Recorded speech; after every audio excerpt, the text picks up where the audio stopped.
Okay, everybody. Well, we're down to the wire here. After this one is over, I only got 2 more Star Trek movies to look at. Yay!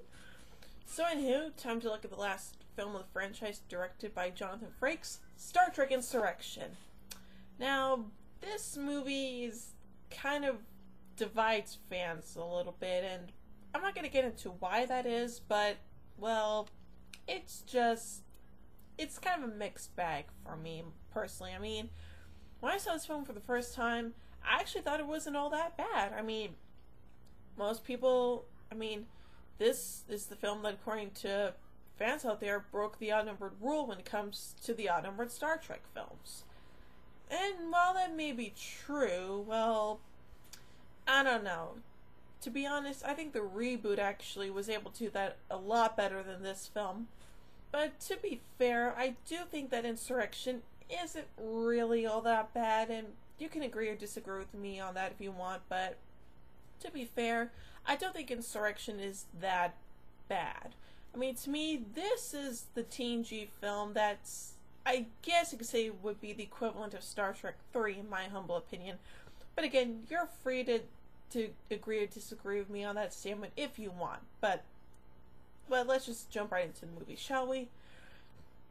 So the movie opens up on a planet where we see an alien race called the Baku taking care of it, but unfortunately, shit starts hitting the fan when Data begins running amok and ultimately starts taking off his invisible suit, and ultimately reveals the Federation's base, which means that, yep, the Baku are being observed by not only the Federation, but also another alien race called the Sona.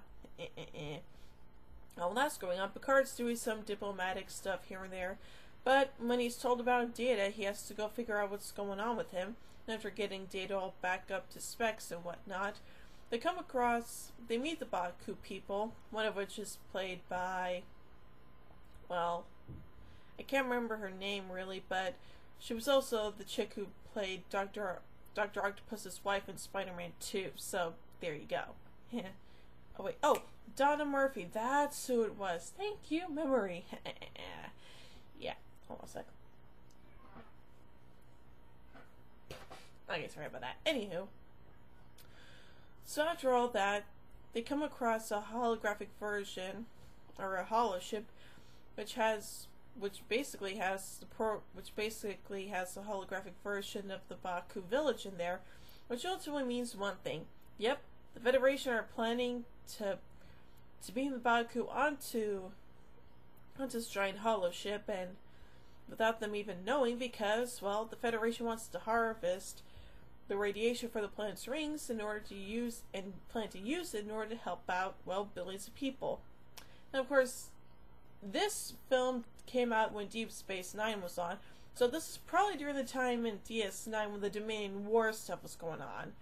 So yeah, of course, I'm not going to do that too much, but, well, I'm not going to go off on the huge giant tangent that Linkara did when he was talking about this, when he did that whole crossover review thing with the nostalgic critic on Star Trek Insurrection, so I'm not going to go there, so there you go. But of course, Picard ultimately realized what the Federation and the Sona are doing here is wrong. So of course, he decides to, well, so he decides to do what he does best. Kick ass, take names, and make sure that this doesn't happen, damn it. Which of course, thankfully he does, but unfortunately, Picard and Anish, the name of Donna Murphy's character in this movie, get beamed up, and of course it's revealed that the Sona and the Baku are the same race. What a twist! And of course the lead villain, well, the lead Sona villain is played by F. Murray Abraham, who of course you might remember also played the bad guy in Amadeus, so there you go. And of course you have Anthony Zerbe as Emerald Dougherty, and well, to be fair, I prefer F. Murray Abraham's character a lot better. And his character's name was, oh yeah, Ruafo. Yeah. So anywho, Picard then ultimately destroys the Collector, Ruafo gets destroyed, the Baku and the Sona are reintegrated together, and everything's all hunky-dory again. Yep. Wow.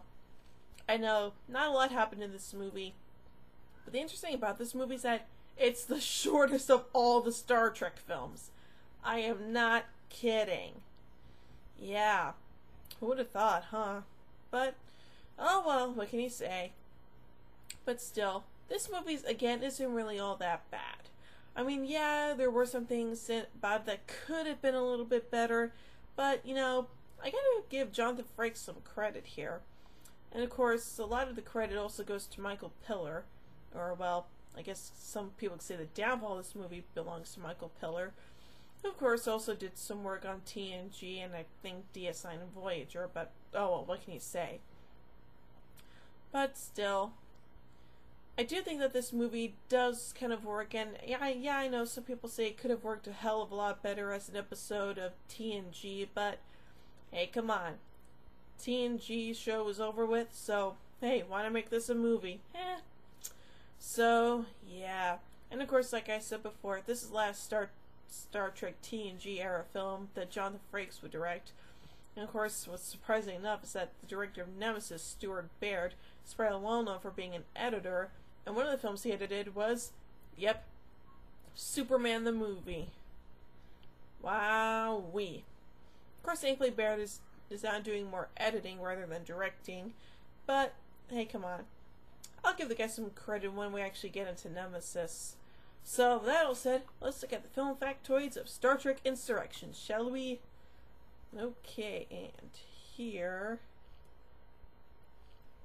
we go. Okay.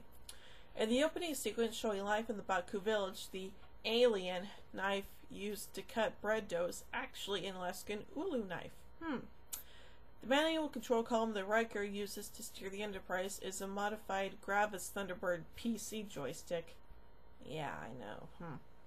So far, this is the only Star Trek movie in which absolutely no scenes take place on or near Earth, which is very refreshing if you ask me. I mean, hey, if a Star Trek movie taking place on or near Earth can get kind of boring after a while, let me tell you. Okay, anywho. The Enterprise E crew quarters, transport room, and sickbay were Regis forms of the sets used on Star Trek Voyager. The quarters had originally been built for Star Trek Next Generation, and portions of sickbay date back to Star Trek the Motion Picture.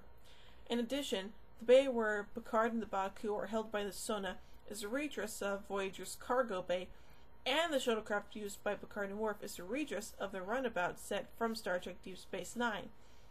Data's shuttle interior in this film is a redress of the Voyager shuttlecraft interior. Okay. And last one. In this movie, Captain Picard and the crew use the captain's yacht to travel to the surface of the Baku homeworld.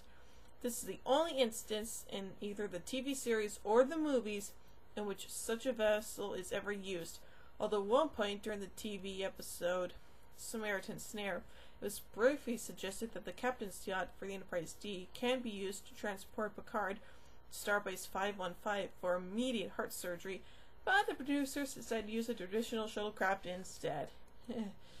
Wow. That's interesting, all things considered. So anywho, guys, that's my review of Star Trek Insurrection. I'll probably be doing the other two Star Trek films tomorrow, so until then, live long and prosper, peace out, see you tomorrow, bye.